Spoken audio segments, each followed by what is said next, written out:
What's up? Welcome back to my channel. Today I don't have a talk through makeup tutorial, but I do have a voiceover because this makeup look, to be honest, it is the hardest by far. It's the hardest makeup look that I've ever done.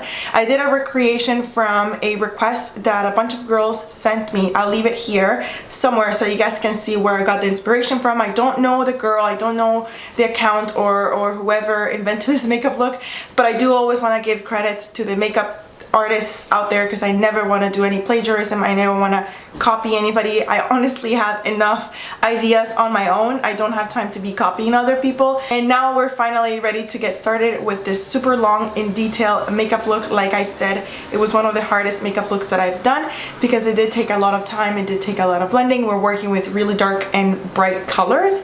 So yeah, I'm gonna stop rambling, and if you guys are interested in knowing how I achieved this makeup look, then please keep on watching. Hi guys, as always, I already have my Nivea Man After Shave Balm. Now I'll be using this Thank You Farmer CC Cream from Nature 21 Boulevard. This stuff is amazing. You can use it as a liquid highlighter, you can use it as a foundation primer, you could use it as a moisturizer, you could use it as a pore eraser. Honestly, there's so many uses out of this stuff, so I'm just going to apply that all over the face. And again, this is going to be all of the things that I mentioned before, which was awesome. I honestly did notice that my makeup stayed on all day, and I really like this so far. Now for foundation, I'll be using the L'Oreal Infallible in the shade 105, and I'll be mixing some pixie drops just because this foundation is a little bit too matte for my skin at the moment. We are still in winter time, so my skin is not as oily as it usually is, so adding the drops really hydrates that foundation and it makes the blending super easy. For concealer today, I'll be using the LA Girl Pro Concealer in the shade Yellow. It is a little bit yellow and a little bit too dark, so I'll be mixing this one from Inglot in the shade 97. And the Inglot one is a little too thin and a little too light, so by mixing them together, it gives me the perfect shade. I'm just going to apply that underneath the eyes to cover the dark circles, on the lids to serve me as an eyeshadow base, and it's also going to cover the veins. And then I'll just apply that all over the other areas just to balance out the highlight on my face. And then as always, I'm going to blend that out with my damp beauty blender. Now I'll be using this Physicians Formula Translucent Powder, and this is in the shade Translucent Light. And I'm just going to dab that all over the face with a big fluffy brush. But you guys know that my #1 trick is to apply this powder, or any powder for that matter, with a dry beauty blender. But today I'll be doing the baking method with this powder just because we are going to do a smoky eye, and this is going to serve me as a shield for the eyeshadow fallout. For the eyes, I'll be using the Morphe Brushes 35 Neutral Palette, and I'll be taking this orange eyeshadow and I'll just be applying that all over the crease, and this is going to be my transition shade. Once I apply that all over the crease and really buffed it out, I'm also going to apply that underneath the lower lash line with a smaller brush. I do want to bring all the shadows that I apply on the crease all the way down to the lower lash line and then connecting it on the outer V of the eye. Now using this brown eyeshadow and a smaller blending brush, I'm just going to focus this right on the crease of the eye. I don't want it to go as high as the orange, but I do want it to be really focused on the crease, and that's the reason why I changed brushes, because the smaller brushes give you a more precise application.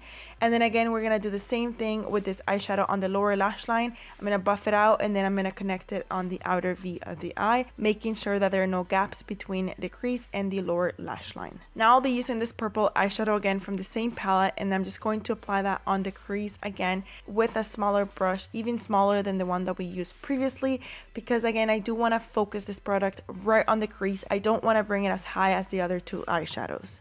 And then again, once I blend that on the crease, I'm going to bring it on the lower lash line and then connecting it on the outer V.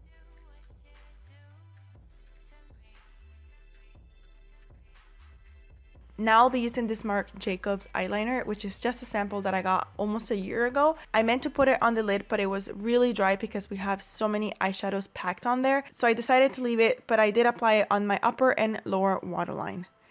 Now using this NYX Jumbo Pen in the shade Black Bean, I'll be applying this all over the lid, and this is going to be a base, and then I'll just blend it out with the tips of my finger.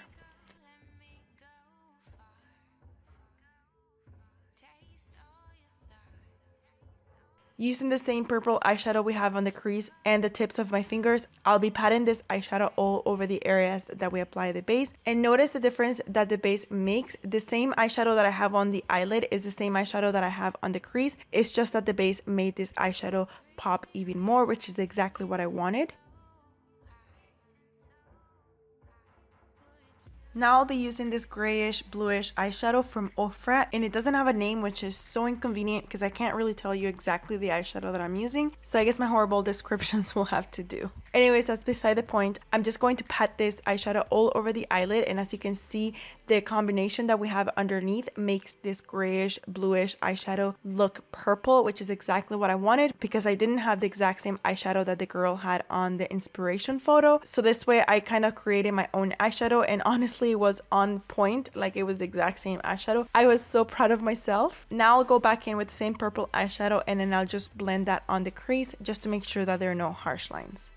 Taking this black matte eyeshadow that's right in the corner, I'm going to focus this right on the root of the lower lashes, and this is going to create a lot more depth on that lower lash line. And then as always, I'm going to go back in and blend it really well because I don't want there to be any harsh lines.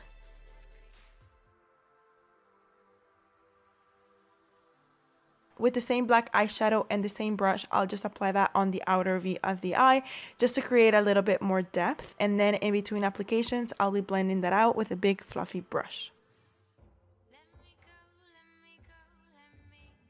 Using this 88 color palette from BH, they're all shimmer. I'll be mixing this golden and this yellow eyeshadow. They're both baked. And then I'll be applying that mix on the tear duct of my eye with the tips of my finger.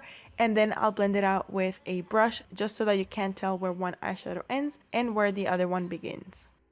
With this white matte eyeshadow, I'll be just buffing that on the brow bone just to make sure that everything's nicely blended. And then going back in with the orange eyeshadow, I'll just apply that again on the crease of the eye because all the blending we did earlier kind of melted the orange eyeshadow away. And I do want to bring a little bit more warmth into the eye look. So that is why I decided to go back in with the same orange eyeshadow. Now I'll apply some mascara on my upper and lower lashes. For lashes today, I'll be using Cocoa Lashes in the style Queen Bee, one of my favorite styles from that brand.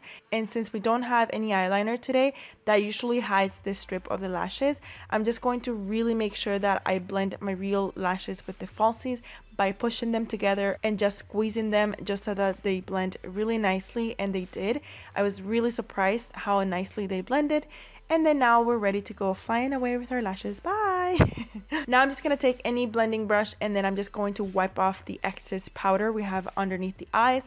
And this also wipes off the fallout, which is exactly what we wanted. Now using this Kat Von D Shading Light Highlighting and Contouring Palette, I'll be mixing all the three bronzers from the bottom, and I'll start warming up my face because I look so pale. Honestly, I'm so pale nowadays.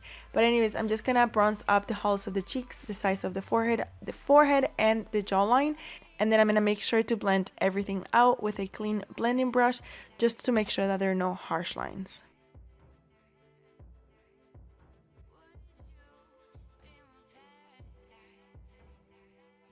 With the same Physicians Formula powder, I'm gonna go and clean up the contour. Now that we have bronzed the face, I can do this step because the girl in the picture had a very sharp contour. I'm not gonna bake, I'll just remove the excess powder right away and make sure that everything's blended.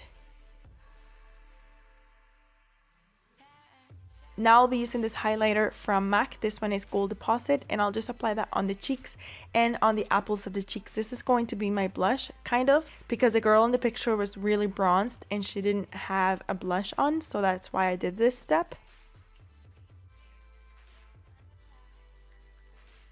Now I'll be setting my makeup with MAC Fix Plus, and this sets my makeup in place, and it takes that powdery finish and it just gives you a nice finish, which I really like. And then going back in with this same liquid CC cream, I'll apply that on the areas that I'm going to apply my highlighter. This is going to be a base for my highlight, and it's going to make it last longer, and it's going to give it something to stick to.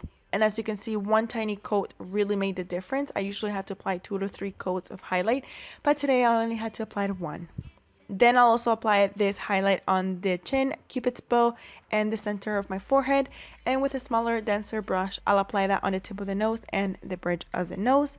And then I'll just do a quick nose contour. I include it in every tutorial, so I decided to skip that process today. For lips today, I'll be using this lip liner from Bare Minerals, and it's called Attitude. I'm just going to line and fill in my lips with this lip liner. And I know it's not the exact same color, but all I need is a base and a guide for me not to go overboard overlining my lips, because I already have super thick lips. I don't want to overline them because then I'll look like horrible sausage lips. So that's simply a guide for me not to go overboard. And then now for lipstick, I'll be using this one from MAC in the shade Simply Smoked.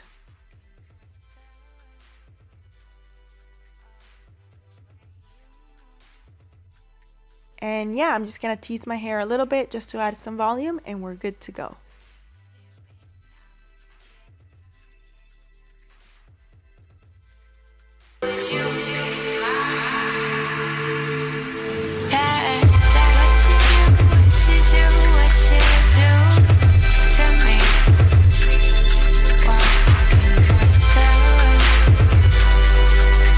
So this is it for today, you guys. Thank you so much for watching. Thank you so much for being here. And as always, I'll see you in my next tutorial very soon. Bye-bye.